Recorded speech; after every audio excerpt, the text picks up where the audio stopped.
Bartleby Gaines, a senior at William McKinley High School in Ohio, is well known among his peers for his knack for creating fake IDs.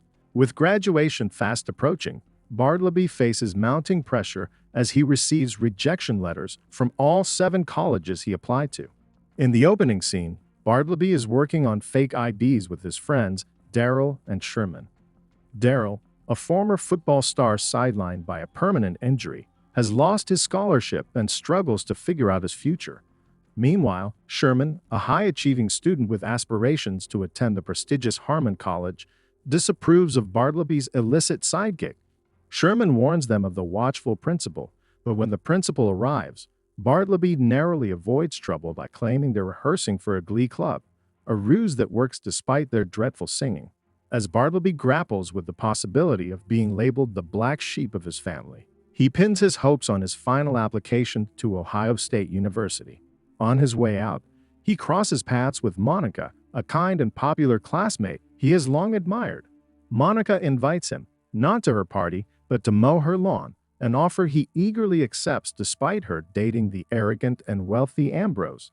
Bartleby's day takes a grim turn when he returns home to find a rejection letter from Ohio State University, crushing his last chance at college acceptance and amplifying his uncertainty about the future.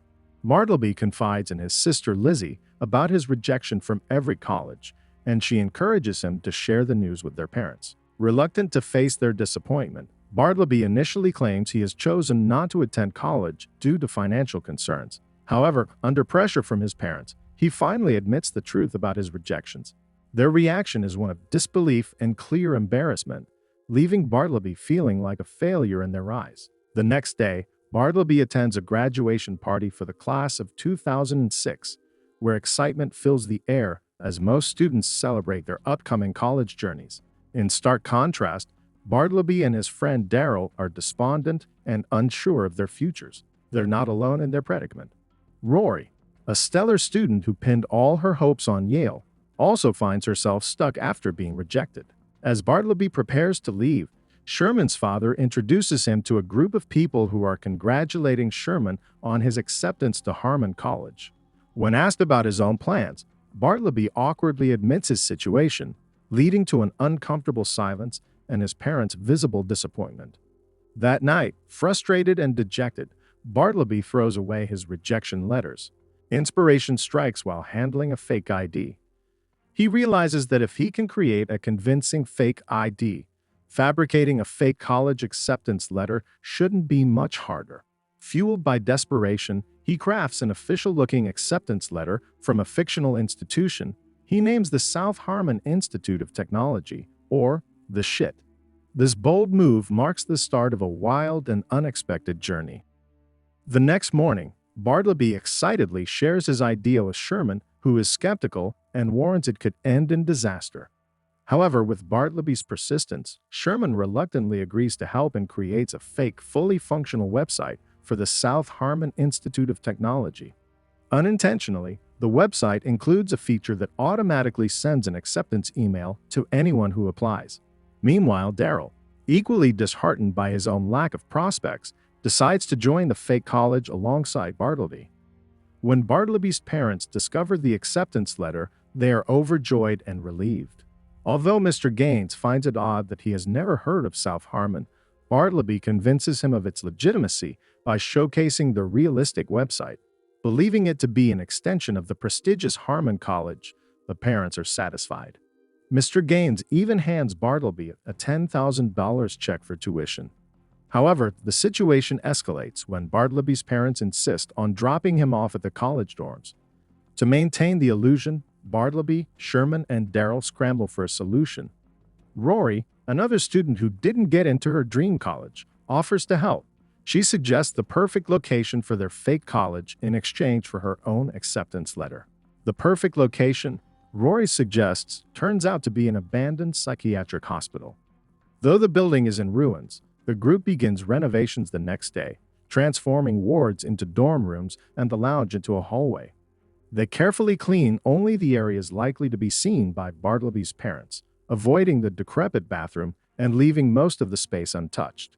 Meanwhile, Sherman moves into his dorm at Harmon College. where the dean is planning a grand entranceway expansion that requires acquiring nearby properties, including the abandoned hospital that Bartleby and his friends are using for their fake college. Complicating matters, Monica's boyfriend, Ambrose, heads the student outreach committee and is tasked by the dean with securing the necessary properties for the project. This sets him on a collision course with Bartleby. As Bartleby's group works on their scheme, they realize they need a fake dean to make the college appear legitimate. They hire Ben, a disgraced former professor with a volatile temper, hoping he will suffice despite his flaws. The following day, Bartleby brings his parents to tour the fake college. Thanks to Rory's quick thinking, a group of actors poses as students moving into the dorms, creating the illusion of a functioning campus. Bartleby's parents take the tour and, while unimpressed, remain unaware of the unrenovated areas, leaving Bartleby's ruse intact for the time being. Afterward, Bartleby introduces his parents to the fake dean, Ben, who launches into a tirade of curses and criticisms against the education system. Bartleby's parents are initially hesitant about leaving their son in the care of such an eccentric figure. However, their concerns are alleviated when Ben assures them he will secure Bartleby a lucrative and prestigious job after graduation, putting their minds at ease. Later that day, while hanging out at the college, the group is approached by a young man holding an acceptance letter.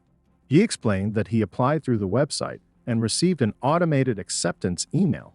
As Bartleby begins to clarify the misunderstanding, he notices a crowd of people arriving behind the man, each with their own acceptance letters. Stunned, Bartleby watches as they enter the makeshift campus, excited to start their college experience. In disbelief, Bartleby heads to Harmon College to speak with Sherman, who feels out of place and ridiculed by the wealthy students at a college entrance party. The two return to South Harmon, where they discover a bag full of tuition money brought in by the new students, setting the stage for their next steps in the escalating scheme. As the new students gather in an auditorium-like space, Bartleby prepares to reveal the truth about South Harmon. However, seeing their eager and hopeful expressions reminds him of his own struggles. Realizing that this college represents their last chance to pursue their education and dreams, he decides against telling them the truth. Determined to make the best of the situation, Bartleby embraces his unexpected role as a leader. The next day, the makeshift campus hosts a massive pool party, and the students brainstorm a unique approach to learning. With no traditional syllabus, they write down subjects they want to study on a whiteboard, ranging from cooking and skating to fashion design, and even whimsical ideas like telekinesis. Bartleby encourages their creativity and uses the tuition fees to provide resources, transforming South Harmon into a haven where unconventional students can chase their dreams. Meanwhile, the college's success attracts unwanted attention.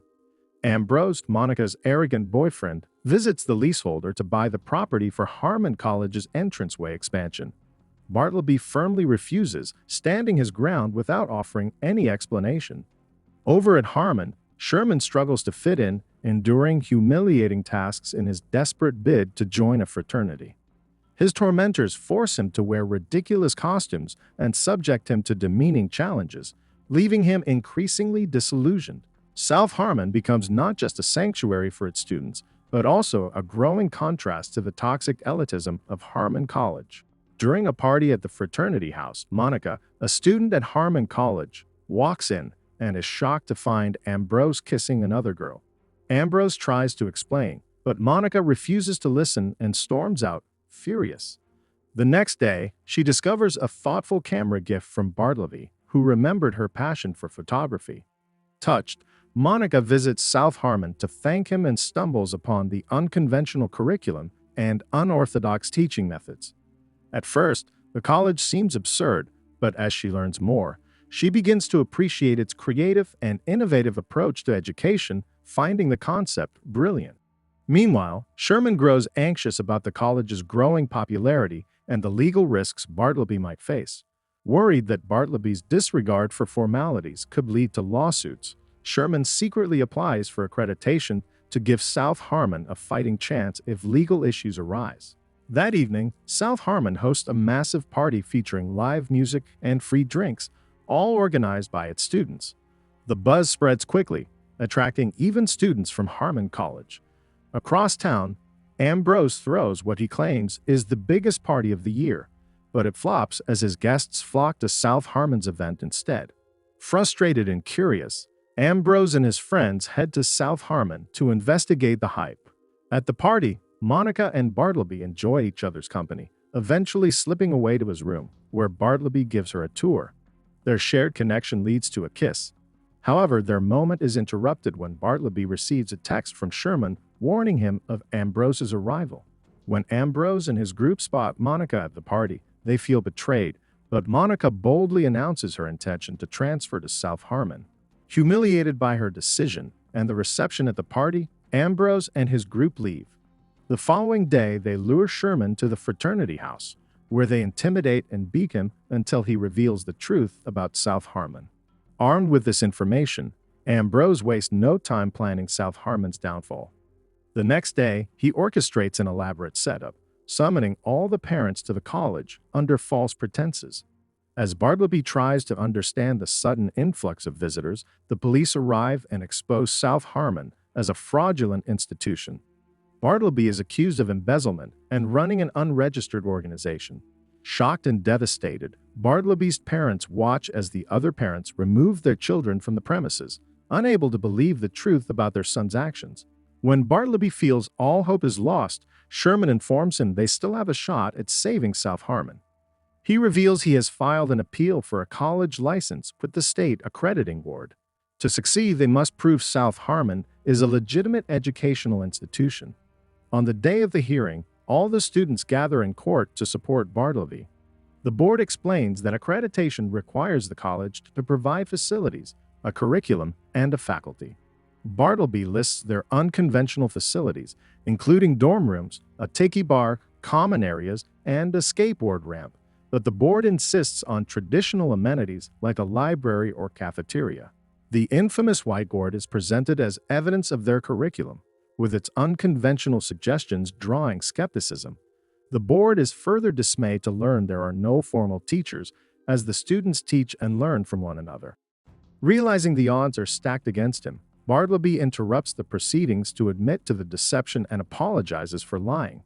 However, he passionately defends the value of South Harmon, emphasizing that the students learn by pursuing their passions and interests, which he argues should be the core goal of education.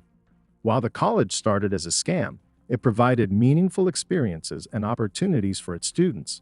His heartfelt speech resonates with the judges, who consider the plight of the students with nowhere to go mid-semester. Ultimately, South Harmon is granted a 1-year probationary period to continue its experimental program. The courtroom erupts in celebration as the students and staff rejoice in their chance to prove themselves, and South Harmon resumes its role as a unique, fun place for learning.